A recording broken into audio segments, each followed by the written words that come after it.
নবীর দুশমন আশিকে রাসূলের দিকে তাকাইলে বুঝবেন এটা নবীর আশিক।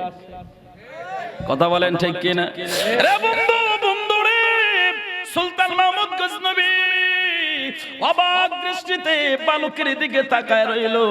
বালকটা ডাক দিয়া কয়, ওগো মহারাজ, আমি দেখলাম আমার অন্ধকার ঘরটা আলোকিত হয়ে গেল, আমার নবী আমার ঘরে আগমন করলো। আমার নবী ডাক দিয়া কয়, বালক রে, এই দিকে আয়, এই দিকে আয়। আমার নবী আমার কাছে টেনে নিল, আমার নবী আমার কাছে টেনে নিয়া রে, ওই দেহটা আল্লাহর কসম আল্লাহর জাহান্নামে পোড়াবে না। একটু আওয়াজ করে বলেন আল্লাহু আকবার।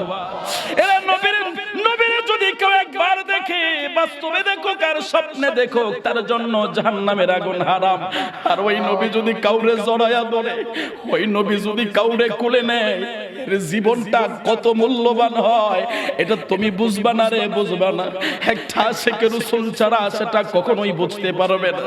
সুলতান মাহমুদ গজনবী ওই বালকের দিকে তাকায় চোখের পানি ছাইরা দিল।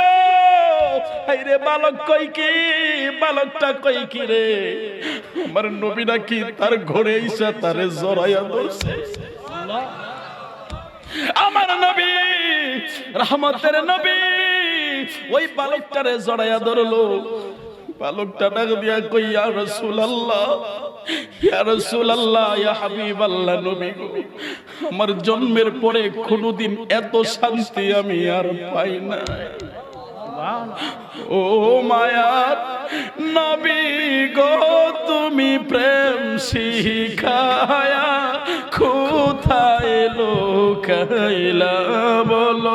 ও মায়ার নবী গো, তুমি প্রেম শিখায়া কোথায় লুকাইলা, আমরা কেমনে যাব তোমার কাছে নবী, কেমনে তোমার কাছে নবী, স্বপ্নে এসে ভুলো না তুমি প্রেম শিখায়া কোথায় লুকাইলা। ও মায়া নবী গো, তুমি প্রেম শিখায়া কোথায় লুকাইলা। রে আমার আশিকের রাসূল, রে আমার কামালপুরের আশিক ভাই, আমার নবীর ডাইন হাতটা উঁচু কইরা দেখায়া বলো না, ইয়া রাসূলুল্লাহ। আমার নবী রহমতের নবী ওই বালকের ঘরে যদি আসতে পারে রে, তোমার ঘরে আমার নবী আসতে পারে কি পারে না? আমার নবী রহমতের নবী, কামলেওয়ালা নবী ওই বালকের জড়ায়া ধরলো। বালক ডাক দিয়া কয়, নবী গো, এর পূর্বে এত শান্তি আমি আর কোনোদিন পাই নাই গো নবী। এই বালকটারে নবী জড়ায়া ধরলো। বালক কয়, ইয়া রাসূলুল্লাহ, আর একটু জড়ায়া ধরেন না। ইয়া রাসূলুল্লাহ, নবীজি আর একটু জড়ায়া ধরেন না, আর একটু জড়ায়া ধরেন। আমার নবী কই, বালক রে, কেন রে বালক? বালক কই, হুজুর এত শান্তি, এত শান্তি। আমার নবী কই, আমার আল্লাহ কই, ওয়া মা আরসালনাকা ইল্লা রাহমাতাল লিল আলামিন। জোরে জোরে আওয়াজ করে বলা যাবে না আল্লাহু আকবার। আমার আল্লাহ কই, আমি আমার নবীর রাহমাতাল লিল আলামিন বানাইছি। নবীর কাছে রহমত বলেন, রহমতের কাছেই তো শান্তি। কথা বলেন ঠিক কিনা? আমার নবী না দিয়া কই, বালক রে, বালক বলো তোমার কাছে এখন কেমন লাগতেছে? বালক কই, হুজুর আমি গরিব হইছি, আমি একটা গরিব বাবার সন্তান। ইয়া রাসূলুল্লাহ, নবীজি আমার বাপ এতটাই গরিব গো নবী, আমাকে একটা হারিকেন কিনে দিবে সেই ক্ষমতা আমার বাবার নাই, কিন্তু আমি আমার বাবাকে প্রেসার দেব সে সুযোগও আমার নাই। আমি দেখি আমার বাবা রোজগার করে সংসার চালাইতে পারে না। ইয়া রাসূলুল্লাহ, নবীজি আমি দেখি আমার বাবা রোজগার করে সংসার চালাইতে পারে না। ও কামালপুরের মানুষ রে, ও কামালপুরের মুসলমান, শুনো না, একটা বাবা রিকশাওয়ালা ভ্যানওয়ালা দিন মজুর বাবাটা সকাল বেলায় চিন্তা করে আমি দিন মজুর হইছি, ভ্যানওয়ালা হইছি, রিকশাওয়ালা হইছি, আমার ছেলেকে আমি দিন মজুর রিকশাওয়ালা ভ্যানওয়ালা বানাইতাম না, আমার ছেলের আমি লেখাপড়া করাইমু। এরে কামালপুরের মুসলমান, মুসলমানের এটা সেই বাবা রে, এটা সেই বাবা যেই বাবা বাজারে গেলে একটা ভালো জিনিস খেতে মনে চাইলে বাবা খায় না, বাবা খায় না, বাবা একটা চা খাইতে মনে চাইলেও খায় না, ওই চায়ের পয়সাটা দিয়া সন্তানের জন্য একটা কলম কিনতে পারবে। জোরে আওয়াজ করে বলা যাবে নি আল্লাহু আকবার। আরে দুনিয়ার মানুষ রে, কামালপুরের মুসলমান, আমার নবী কই এটা তোমার সেই বাবা যেই বাবা নিজের ঘামের ঝরানো, ঘাম ঝরানো পরিশ্রমের টাকা দিয়া তোমার জীবনটারে সুন্দর করতে চায়। এই জন্য আমার নবী বলে কেউ যদি মা বাবার দিকে একবার তাকায় আমার আল্লাহ তার আমলনামায় একটা কবুল হজের সওয়াব দান করে দেয়। জোরে আওয়াজ করে বলেন আল্লাহু আকবার। রে কামালপুরের মুসলমান, তোমার ঘরে বাবা আছে তুমি বুঝবা না, বুঝবা না। এরে যারা বাবা নাই তারে জিগায় রে বাবা হারার যন্ত্রণা কেমন, বাবা যে বাবা নামের বটবৃক্ষের ছায়াটার যে কত মূল্য রে তুমি জানবা না, বুঝবা না। এরে যার বাবা নাই তারে জিগায় ও বাবা যে কত বড় মূল্যবান জিনিস। এরে কামালপুরের মুসলমান, মুসলমানের প্রতিদিন মাহফিলে যাওয়ার সময়, আসার সময়, রাস্তা থেকে রওনা দেওয়ার সময় বাবাই ফোন দেয়, মাহফিল পর্যন্ত পৌঁছাইছি কিনা ফোন দেয়, মাহফিল থেকে যাওয়ার পর্যন্ত ফোন দেয়, খবর নেয়। আর মনে মনে চিন্তা করি আল্লাহ যদি বাবাটা না থাকতো আমার খবরটা কেউ নিত না, নিত না। বাবা আছে বিদায় আজকে খবর নেই। রে কামালপুরের মুসলমান, এমন অনেক বাবা হারা সন্তান আছে, ওই সন্তানের জিগায়ও বাবা নামের ছায়াটা, বাবা নামের আশ্রয়টা কত বড় আশ্রয়। সন্তান রে সন্তান, বুঝো না, তুমি জানো না ওই বাবা বৃদ্ধ হয়ে গেলেও বাবারে তুমি তিরস্কার কইরো না, বাবারে তুমি তিরস্কার কইরো না। বাবা তোমারে রোজগার কইরা না খাওয়াইতে পারলেও ওই বৃদ্ধ বাবা তোমার জন্য তোমার বিপদে মসজিদের ভিতরে সেজদায় পড়ে আল্লাহর দরবারে দরখাস্ত জানাইবে। কথা বলেন ঠিক কিনা? এ কামালপুরের মুসলমান, মুসলমানের ওই বালকটা ডাক দেয়া কই ইয়া রাসূলুল্লাহ, নবীজি আমার বাবা এত গরিব, এত গরিব গো নবী, আমি আমার বাবারে বলবো আমার জন্য হারিকেন কিনে দাও, এটা বলার আমার সুযোগ নাই ইয়া রাসূলুল্লাহ। আমি দেখি আমার বাবা কষ্ট করে সংসার চালায়। আমার নবী ডাক দেয়া কই বালক রে, বালক তুমি তোমার বাবার কাছ থেকে হারিকেনের পয়সা নিতে পারো না পড়াশোনা করার জন্য? যাও, আজকে থেকে তোমার পড়াশোনার যাবতীয় ব্যবস্থা হয়ে যাবে। বালক ডাক দিয়া কই ইয়া রাসূলুল্লাহ, আমার বাবা তো অত্যন্ত গরিব মানুষ, আমারে এই সমস্ত ব্যবস্থা করে দিতে পারবে না। আমার নবী কই আমি তোমারে যা বলি ভালো করে শোনো। আমার নবী কই তোমারে আমি একটা ইনফরমেশন দিব, তুমি ভালো করে নোট করে নাও। এবার বালক কই ইয়া রাসূলুল্লাহ কি ইনফরমেশন? এবার নবী কই বালক রে শোনো, শোনো, শোনো, সকাল বেলায় ঘুম থেকে উঠে সরাসরি তুমি রাজ দরবারে চলে যাইবা। ওই রাজ দরবারে যাইয়া সুলতান মাহমুদ গজনবীর কাছে যাইয়া আমার কথা বলবা, আর তুমি বলবা ওই সুলতান মাহমুদ গজনবী যেন তোমার যাবতীয় খরচের ব্যবস্থা করে দেয়। একটু আওয়াজ করে বলবেন নি আল্লাহু আকবার। রে কামালপুরের মুসলমান, মুসলমানের আমার নবী ডাক দিয়া কই বালক তোমার কথা বিশ্বাস না করলে তুমি কি করবা? তুমি আরেকটা তত্ত্ব দিবা। সুবহানাল্লাহ। তুমি তার একটা গোপন আমলের কথা আমি তোমারে জানায়া দেই। নবী কানে কানে গোপন আমলের কথা বলে দিলেন। জুড়ে বলেন না সুবহানাল্লাহ। রে কামালপুরের মুসলমান, কেমন জিন্দা রে, কেমন জিন্দা নবী তোমার নবী, আমার নবী কেমন জিন্দা নবী। আমার নবী বালকের কানে কানে বলে দিল, ও বালক তুমি যাও, যাও, যাও, যাও, সুলতান মাহমুদ গজনবীর দরবারে চলে যাও। সুলতান মাহমুদ গজনবীর দরবারে যাইয়া যখন বালক কথাগুলো বলতেছিল, সুলতান মাহমুদের চোখ দিয়া বেয়ে বেয়ে পানিগুলো পড়তেছিল। জোরে বলেন সুবহানাল্লাহ। সমস্ত মন্ত্রীরা দেখে বলে, ওগো মহারাজ, জীবনে কোনোদিন এমন ভাবে কাঁদতে দেখি নাই, আপনাকে ব্যাপার কি? এবার মহারাজ ডাক দিয়া বলে, রে মন্ত্রীরা তোমরা শুনছনি, শুনছনি বালকটা কি বললো? শুনছনি বালকটার গড়ে নাকি আমার নবী আগমন করে তারে বুকে টেনে নিয়েছে। এরে আমি যদি মহারাজ না হইয়া ওই বালকের জায়গায় থাকতাম রে, আর আমার ঘরে যদি নবী আইতো, আমি যদি ওই নবীর দিদার পাইতাম, আমি যদি ওই নবীর বুকে মাথা টাকাইতে পারতাম রে। আল্লাহু আকবার। মন্ত্রীরা, আমি রাজত্ব চাইতাম না, রাজত্ব চাইতাম না, আমার রাজ্যের কোনো প্রয়োজন ছিল না, আমি মহারাজ হওয়ার কোনো প্রয়োজন ছিল না। আমার ভাগ্যটা যদি বালকের মতো হইতো, আমার ঘরে যদি নবী আইসা আমার বুকে জড়াইতো, আমার জীবনে আর কিছুর প্রয়োজন ছিল না। জুড়ে বলেন সুবহানাল্লাহ।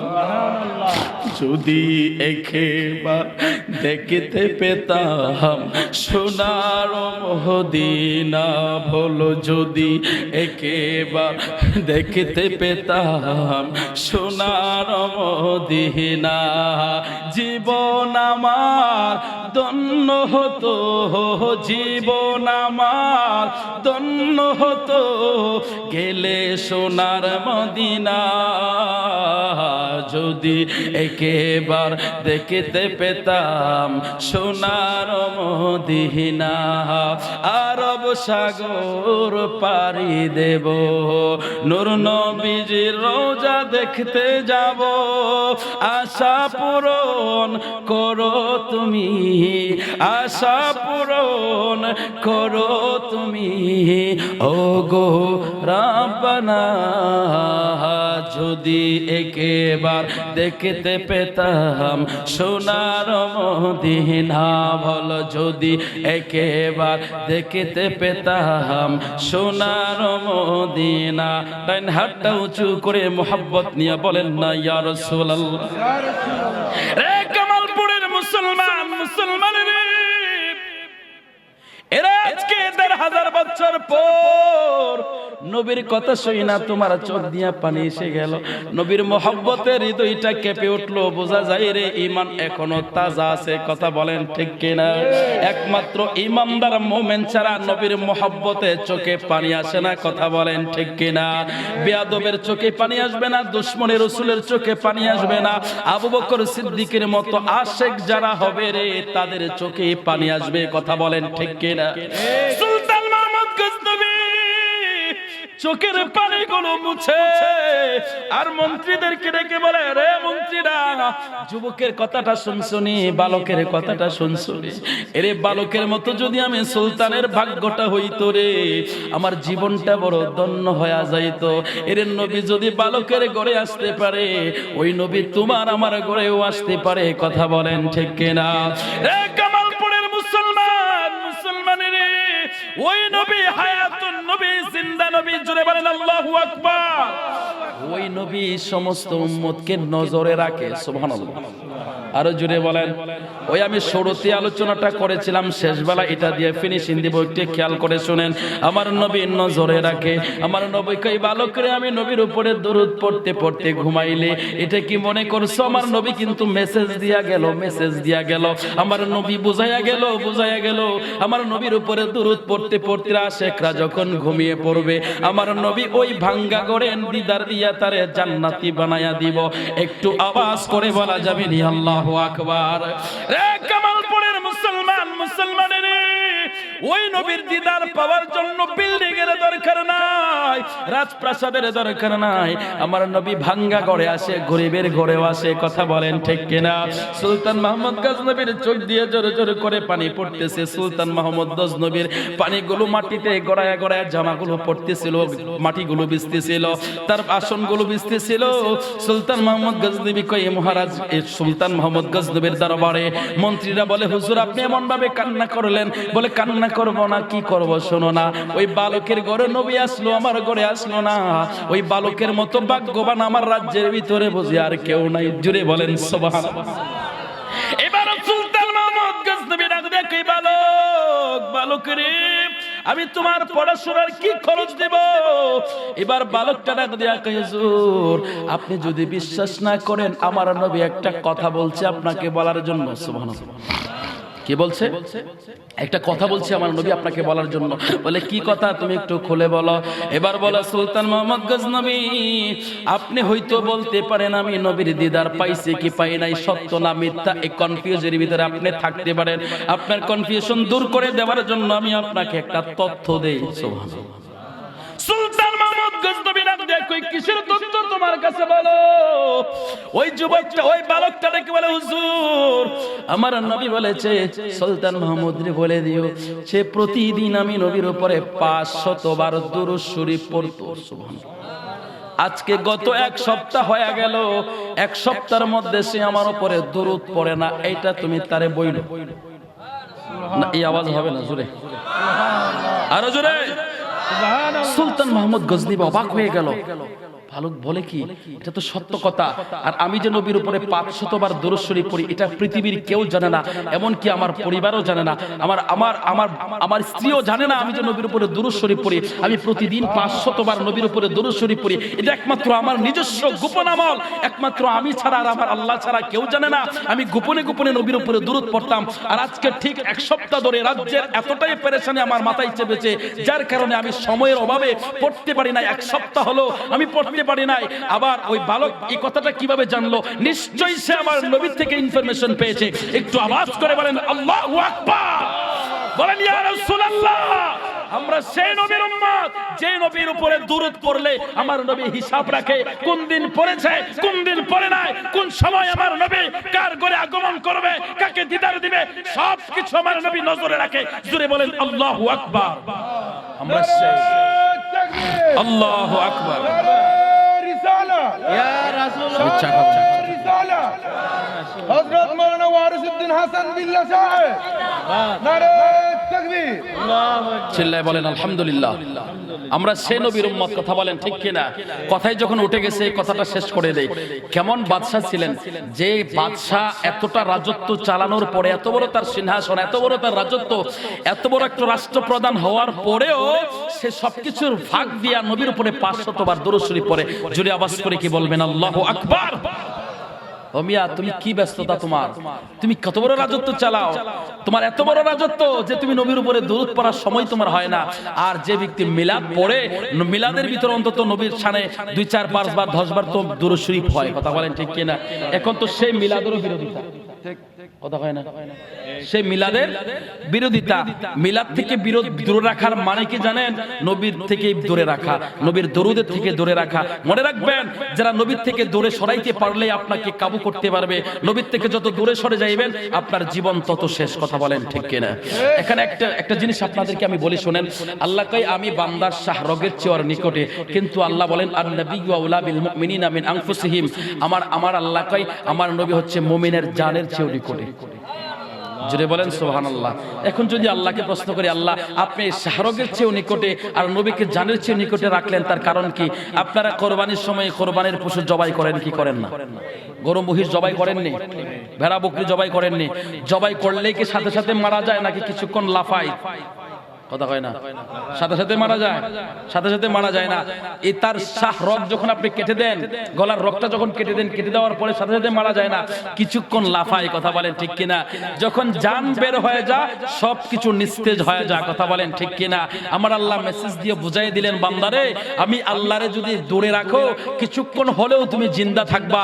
আর আমার নবী জানের চেয়ে নিকটে, আমার নবীকে যদি দূরে রাখো তাহলে তুমি আর জিন্দা থাকার কোনো সুযোগ নাই, শুধু তোমার খাসা থাকবে, ঈমান মরে যাবে। কথা বলেন ঠিক কিনা? যে নবী মুমিনের ঈমান, যে নবী মুমিনের জান, আমরা সেই নবী চাই কি চাই না?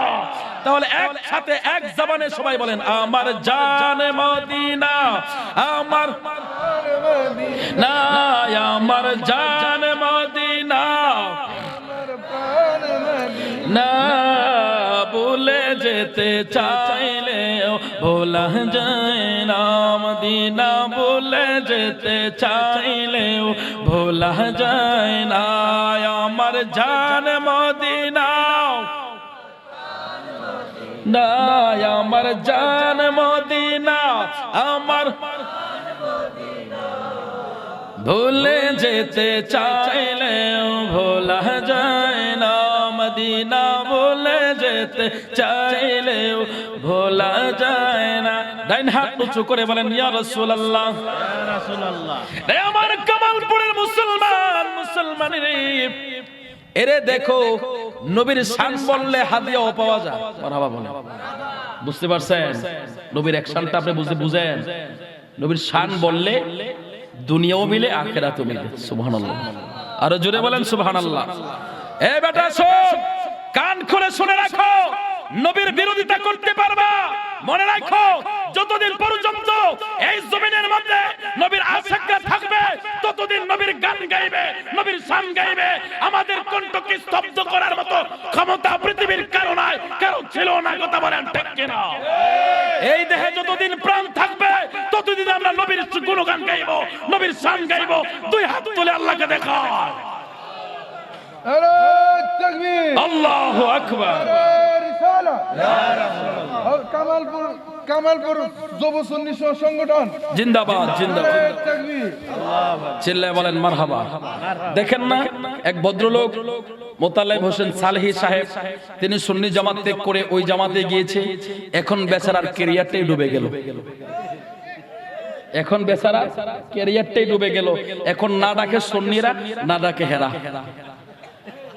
কথা বুঝতে পারছেন? না সুন্নিরা ডাকে, না হেরা ডাকে। এখন তার চেহারাটা দেখলে আপনি বুঝবেন যে তার চেহারার মধ্যে আপনি একটু বিন্দু পরিমাণ নূর পাবেন না। আপনি তাকায় দেখেন না, একজন সুন্নি আলেমের দিকে তাকায় দেখেন, কালো হইতে পারে কিন্তু আপনি তার চেহারার দিকে তাকাইলে বুঝবেন যে নবীর নূরে তার চেহারাটা জ্বলজ্বল করতেছে। এই যে দেখেন না, আমার ভাই কালো হইল, চেহারার মধ্যে নূর ভাসতেছে। মারহাবা বলেন। কারণ নবীর নূর মানে, কথা কোন ঠিক কিনা? নবীর নূর মানে বিদায় চেহারার মধ্যে নূর আছে, নূরের ফায়েজ আছে। নবী যদি বালকের ঘরে আসতে পারে, নবী যদি বাদশার দুরুদের খবর রাখতে পারে, আপনি নবীর গান গাচ্ছেন, আপনি নবীর শান গাচ্ছেন, নবী আপনাকে নজরে রাখবে না, এটা হতে পারে না। এই জন্য আল্লাহ বলেন নবী নজরে রাখে। জোরে বলেন সুবহানাল্লাহ। আমরা সেই নবীর উম্মত যে নবী নজরে রাখে। জোরে বলেন সুবহানাল্লাহ। মুতালেব সাহেব অনুরোধ করে বলি, এখনো সময় আছে, নবীর চাদরে আসো। নবীর সুশীতল চাদর, নবীর এমন এক চাদর যেটা রহমতের চাদর। ওই চাদরের তলে থাকলেই তুমি সম্মানিত দুনিয়াতেও পরকালে। হ্যাঁ মুতালিব সাহেব, আপনার ক্যারিয়ার সব শেষ হয়ে গেল। আপনি একজন মুহাদ্দিস ছিলেন, আপনার মর্যাদা কোথায় ছিল? আপনার কদমের নিচে, মানে আপনার পায়ের কাছে ছাত্ররা বসে থাকতো, আপনাকে কদমবসি করতো, আপনাকে সম্মান করতো। আর এখন আপনি ওনাদের পায়ের নিচে বসে থাকেন। আপনি বুঝতে পারছেন আপনার ইজ্জত আল্লাহ কই থেকে কই নামাইছে? এই জন্য বলি ভাই, সাবধান, সতর্ক হয়ে যান, খুব সাবধান। নবীর ব্যাপারে কথা বলার সময় সতর্কতা অবলম্বন করবেন। নবী এমন নবী, যে নবীর ব্যাপারে আল্লাহ বলে, আমি আল্লাহর সাথে, আমি আল্লাহর ইবাদত যদি তুমি না করো, আমি আল্লাহ তোমারে মাফ করে দিব। কিন্তু আমার নবীর সাথে যদি বেয়াদবি করো, এইটার ক্ষমা আমি করব না যতক্ষণ আমার নবী না ক্ষমা করবে। জোরে বলেন আল্লাহু আকবার। এই বেয়াদবি করলে এই শাস্তি পাওয়া যায়। কথা কোন ঠিক কিনা? এটা উদাহরণস্বরূপ একটু বললাম, আপনারা কি মন কষ্ট পাইছেন? এটা তো বাস্তব কি না বাস্তব কথাটাই তো তুলে ধরলাম। ওনারা হাজার হাজার ছাত্ররা কি সম্মান করতো না? আমরাও তো সম্মান করতাম, আমরাও সম্মান করতাম, শ্রদ্ধা করতাম, ওনাকে দাওয়াত দিতাম। এখন আমরাও দাওয়াত দেই না, এনারাও খবর নেয় না। বুঝতে পারছেন নি? তাই বেশি পাকনামি করলে এমনটাই হয়। কথা কোন ঠিক কিনা? মনে করছিল ওখানে গেলে এখন সাইডবালা, বুঝছেন না, এখন সাইডবালা দাওয়াত বেশি পাবে। হায় রে মিয়া, তুমি দুনিয়ার জন্য কি এলেম অর্জন করলা? আমরা দুনিয়া কামানোর জন্য এলেম অর্জন করি নাই, আমরা নবী পাওয়ার জন্য করেছি। কথা বলেন ঠিক কিনা? নবীর জন্য যদি আপনি করেন, দুনিয়া আপনার পরিষ্কার, পরকালও পরিষ্কার। কথা বলেন ঠিক কিনা? এই জন্য নবীর পক্ষে থাকেন, দেখবেন সব পরিষ্কার। কথা বলেন ঠিক কিনা? সুলতান মাহমুদ গজনবী রহমতুল্লাহ আলাইহি রাস্তা দিয়ে বের হয়েছে। বের হওয়ার পর তিনি রাতের বেলায় হাঁটতেন। এই যে আমার আগের ভাই আলোচনা করলেন, হযরত ওমর রাতের বেলায় হাঁটতেন, গরিব মানুষের বাসায় যাইতেন, খোঁজ খবর নিতেন, রাজ্যের মানুষের খোঁজ খবর নিতেন। যারা নবীর আদর্শে আদর্শিত, যে ব্যক্তি নবীর উপরে 500 বার দরুদ শরীফ পড়ে, সে কি সাহাবীর আদর্শ মানবে না? অবশ্যই মানবে। কথা বলেন ঠিক কিনা? এই জন্য বলি, মিলাদের পক্ষে থাকো, দুরুদের পক্ষে থাকো। দুরুদের পক্ষে, মিলাদের পক্ষে থাকলে তোমার থেকে মানুষ ভালো কিছু আশা করতে পারে। কথা বলেন ঠিক কিনা? যে ব্যক্তি মিলাদের পক্ষে, যে ব্যক্তি নবীর পক্ষে থাকে, তার থেকে মানুষ খারাপ কিছু আশা করে না, আর সে খারাপ কিছু করতেও পারে না। কথা বলেন ঠিক কিনা?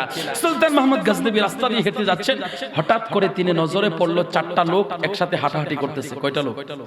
এই 4টা লোকের ব্যাপারে আগে অনেকবার কমপ্লেইন গেছে রাত সবাই যে মহারাজ 4 জন বিখ্যাত চোর আছে আমাদের দেশে, যাদের কারণে আমাদের মাল সামানা রাখতে পারি না, আর চুরি করে নিয়ে যায়। হুজুর বললেন ঠিক আছে আমি দেখে নিব, আমি দেখবো এটা। মহারাজ নিজে দায়িত্ব নিয়েছেন, নিজে রাতের বেলায় বের হয়েছে, নিজে রাতের বেলা বের হয়ে যখন হেঁটে যাচ্ছে হঠাৎ করে দেখে 4 জন তার সামনে। সুবহানাল্লাহ, 4 চোর সামনে পড়ে গেল। এবার মহারাজ সুলতান মোহাম্মদ গজনবী রহমতুল্লাহ আলাইহি সালাম দিলেন। সুবহানাল্লাহ। সুরেরা সালামের জবাব নিল। সুরেরা জিজ্ঞাসা করলো কি ব্যাপার, তুমি এত রাত্রে এখানে কি করো? বলে তোমরা কি করো? বলে আমরা তো পেশাদার চোর। কি আমরা? পেশাদার চোর। বলে তোমরা পেশাদার চোর? বলে তোমরা যেটা আমিও এটা, তোমরা যেটা আমিও এটা, মানে তোমরা চুরি করতে বাইরেছো আর আমি চোর ধরতে বাইরেছি। সুবহানাল্লাহ। তো সুলতান মোহাম্মদ গজনবী কই তোমরা তোমাদের সাথে আমার সঙ্গী করে নাও।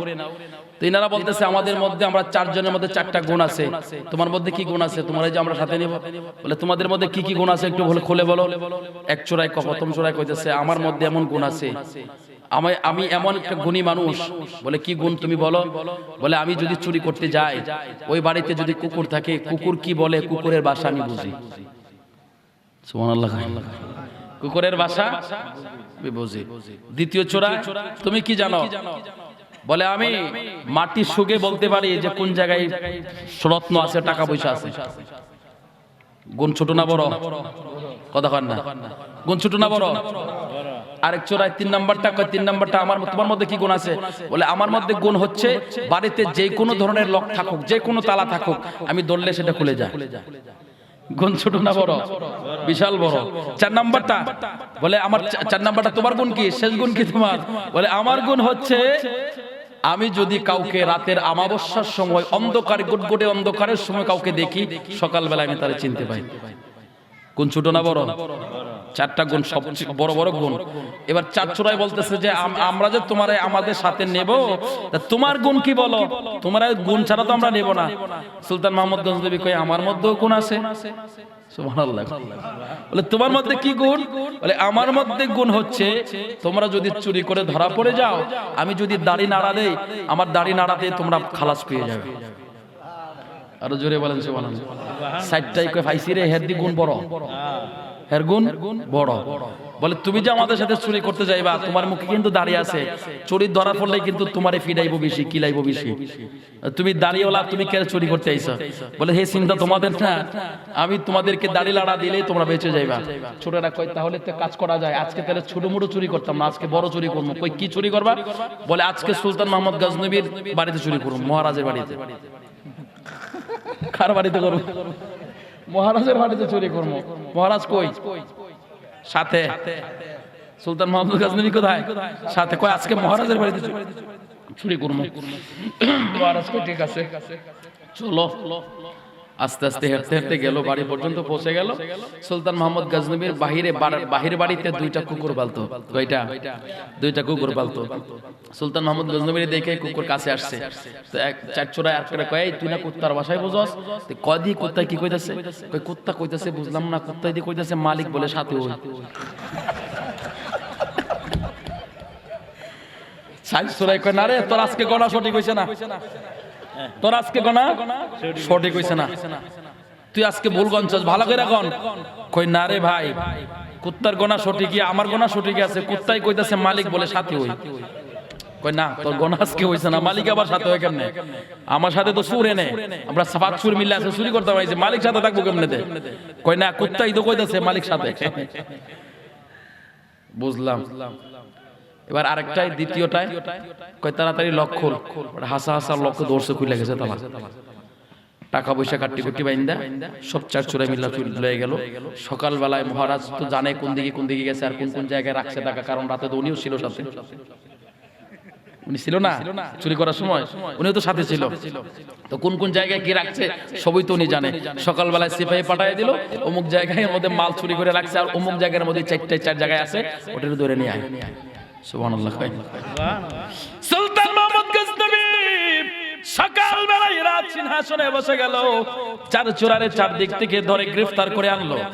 আনার পরে এবার মহারাজ বলতেছে তোমাদের চুরির বিচার হবে। চুরির বিচার হবে, কি বিচার হবে? বলে তোমাদের হাত কেটে দেওয়া হবে। এবার চারজনের রায় হয়ে গেল, চুরির মাল সহ ধরা পড়লো। সুবহানাল্লাহ, মাল সহ না, চোরও কোথায় ছিল ওখান থেকে ধরে আনছে, মালগুলো আনছে, মালগুলো তো মহারাজের মাল। কথা বুঝতেছেন না? সবকিছু দহিরা যখন সামনে দাঁড়া করা হলো, এবার চার চোরে বলতেছে ঠিক আছে মহারাজ, আমাদের তো ফাঁসি দিবে নয়, কিন্তু ফাঁসির আসামির তো একটা শেষ ইচ্ছা থাকে, শেষ একটা সুযোগ দেওয়া হয়, আমাদের কি একটা লাস্ট চান্স দেওয়া হবে? বলে কয় তোদের কি চান্স দেওয়া লাগবে? বলে লাস্ট একটা চান্স তো আমাদের দেন। বলে কি চান্স বলো? বলে মহারাজ যদি মনে কিছু না আনেন, আমি যদি একটা কথা বলি আপনি কি কথাটা শুনবেন, রাখবেন? বলে হ্যাঁ রাখবো। বলে মহারাজ আমি তো যদি বলি আমরা চুরি করার কারণে যদি আমাদেরকে আজকে যাবজ্জীবন দেওয়া হয়, হাত কাটা হয়, তাহলে তো সে আসামি আপনিও। সুবহানাল্লাহ। মন্ত্রীরা নাকি বলে চুরির দল, এত বড় সাহস তোমাদের, মহারাজকে বলো তোমাদের চুরির সঙ্গী। মহারাজ কই তোমরা তাদেরকে চক্রাঙ্গায় না, হ্যাঁ সত্য কথাই কইছে। সুবহানাল্লাহ। কই সাতটাই মিলা কো মহারাজ মনে আসেনি, মনে আসেনি আপনি কি বলছিলেন? বলে কি বলছিলাম? বলে রাত্রে বলছিলেন দাড়িটা লাড়া দেন। সুবহানাল্লাহ। দাড়িটা লাড়া দেন আপনি, আপনি বলছিলেন দাড়ি লাড়া দিলে খালাস, আপনি দাড়ি লাড়া দেন তাড়াতাড়ি। আপনি ওয়াদা বলতে পারেন না কারণ আপনি মুসলমান। জুড়ে বলেন সুবহানাল্লাহ। সুলতান মাহমুদ গজনবী এরে কি করে তিনি ওয়াদার গজনবী রহমাতুল্লাহ আলাইহির হাতে 45,000 মানুষ বায়াত নিয়েছে। কত হাজার? 45,000 মানুষ বায়াত নিয়েছে। তিনি রাতের বেলায় সকলে যখন ঘুমিয়ে পড়তেন, তাহাজ্জুদের সময় তিনি উঠে যাইতেন, উঠে যাইয়া তাহাজ্জুদের নামাজ পড়ে আল্লাহর কাছে কান্না করতেন, আল্লাহ এতগুলো মানুষ নিয়ে আমি হাসরের ময়দানে কি করে পার হব? জুড়ে বলেন সুবহানাল্লাহ। রে কামালপুরের মানুষ, রে কামালপুরের মুসলমান, শোনো শোনো শোনো, আমরা কেন আল্লাহর ওলিদের কাছে যাই, কেন আল্লাহর ওলিদের কথা শুনি? আমি আমার নবীর কথা আপনাদেরকে শোনাবো, তার আগে কথাটা উঠে গেছে, একটু শুনে নেন। সুলতান মাহমুদ গজনবী রহমাতুল্লাহ আলাইহি রাতের বেলায় তিনি তাহাজ্জুদের নামাজ পড়ে আল্লাহর দরবারে কান্না করে, আল্লাহ এতগুলো মানুষ আমি কি করে হাসরের ময়দানে নিয়ে উঠবো? জোরে বলেন আল্লাহু আকবার। নারায়ে দেন, নারায়ে তাকবীর।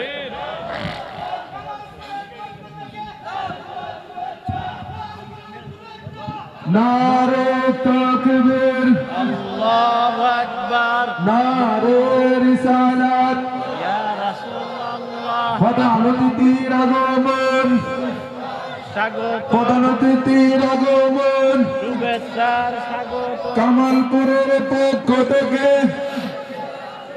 কামালপুরের পক্ষ থেকে গোলাপ শুভেচ্ছা, নারে তাকবীর, আল্লাহু আকবার, নারে রিসালাত, প্রধান অতিথির আগমন, প্রধান অতিথির আগমন, কামালপুরের পক্ষ থেকে, কামালপুরের পক্ষ। আলোচনা শেষ করে দিচ্ছি। সুলতান মাহমুদ গজনবী রহমাতুল্লাহ আলাইহি একদিন রাতের বেলায় সমস্ত মুরিদানদেরকে নিয়ে, সমস্ত ভক্তদেরকে নিয়ে তিনি নামাজে দাঁড়ালেন। 2 রাকাত নামাজে 28 পারা কোরআন তিলাওয়াত করলেন। জোরে বলেন সুবহানাল্লাহ। কয় পারা? 28 পারা তেলাওয়াত করলেন 2 রাকাত নামাজের ভিতরে। প্রথম রুকুতে 250 বার সুবহানা রাব্বিয়াল আযীম, সিজদাতে 250 বার সুবহানা রাব্বিয়াল আ'লা। 2 রাকাতে যদি ফজর পর্যন্ত যায়, বলেন তো দেখি নামাজটা ছোট না বড়?